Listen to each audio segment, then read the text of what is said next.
గత గ్రామ పంచాయతీ ఎన్నికల సందర్భంగా గతంలో ఈ దేశ చరిత్రలో కని విని ఎరుగనటువంటి అవకాశం ఈ రాష్ట్ర ముఖ్యమంత్రి వర్యులు వైఎస్ జగన్మోహన్ రెడ్డి గారు దళితులకు కల్పించడం నిజంగా ఆయనకి మేము దళిత జాతి అంతా కృతజ్ఞతగా ఉంటాం. మరి అదేవిధంగా స్వాతంత్ర భారతదేశ చరిత్రలో ఈ అనంతపురం జిల్లాలో 25 మేజర్ పంచాయతీలకు గాను 19 ఎస్సీలకి కేటాయించడం నిజంగా జగన్మోహన్ రెడ్డి గారికి కృతజ్ఞత తెలియజేస్తున్నాం. దళితుల తరపున ఏ రాజకీయ పార్టీ కూడా 19 మేజర్ పంచాయతీలు ఉన్నటువంటి 19 మేజర్ పంచాయతీలు దళితులకు కేటాయించిన పాపాన పోలేదు. మరి ఈరోజు జగన్మోహన్ రెడ్డి గారు 17 మేజర్ పంచాయతీలు మహిళలకు కేటాయించడం, అందులోనూ 2 ఎస్సీ జనరల్ కేటాయించడం నిజంగా జగన్మోహన్ రెడ్డి గారు ఎంత హక్కున చేసుకున్నారంటే దళిత బడుగు బలహీన వర్గాలని మరి ఈరోజు అర్థమవుతా ఉంది. మరి గతంలో చూసాం పాలకుల్ని. గతంలో పాలకులు ఎంతోమంది దళితులను అవమానంగా భావించారు, అవహేళన చేశారు. ఎస్సీలుగా పుడతారా అని సాక్షాత్తు గతంలో ఉన్న చంద్రబాబు నాయుడు మాట్లాడినాడు.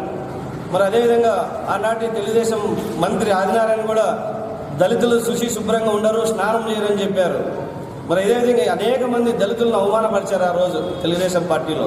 ఈరోజు వైఎస్ఆర్ కాంగ్రెస్ పార్టీ జగన్మోహన్ రెడ్డి గారు గత 2 సంవత్సరాలుగా చూస్తూ ఉన్నాం, దళితులని హక్కున చేర్చుకుని రాజకీయ ప్రాధాన్యత కల్పించాడు.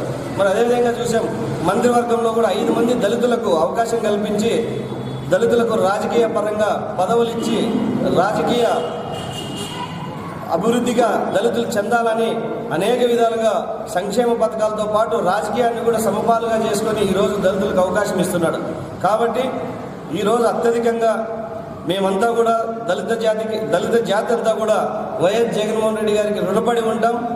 ఖచ్చితంగా ఆయన రాజకీయ పరంగా, ఆర్థిక పరంగా, సామాజిక పరంగా అన్ని విధాల ఎస్సీ ఎస్టీ మైనార్టీలను సమానంగా చూడాలనే ఉద్దేశంతో జగన్మోహన్ రెడ్డి గారు ఉన్నారు. కాబట్టి ఈరోజు మేము మా కంఠంలో ఊపిరిన్నంత వరకు కూడా ఈ దళితులంతా కూడా జగన్మోహన్ రెడ్డి వెంట నడిచి జగన్మోహన్ రెడ్డి నాయకత్వాన్ని బలపరుస్తామని తెలియజేస్తూ, మరి అదేవిధంగా ఈ జిల్లాలో దాదాపు 160 మంది ఎస్సీలు సర్పంచులుగా మనకు అవకాశం కల్పించింది ఈ పార్టీ ఎస్సీలకు. మరి వారందరూ కూడా ఎస్సీలు అందరినీ కూడా త్వరలోనే ఎస్సీ సెల్ జిల్లా అధ్యక్షుల ఆధ్వర్యంలో వారికి మరి ప్రజాప్రతినిధుల చేతుల మీదుగా సన్మానం కార్యక్రమాన్ని చేపడతామని చెప్పి ఈ సభాముఖంగా మీకు తెలియజేస్తా ఉన్నాను.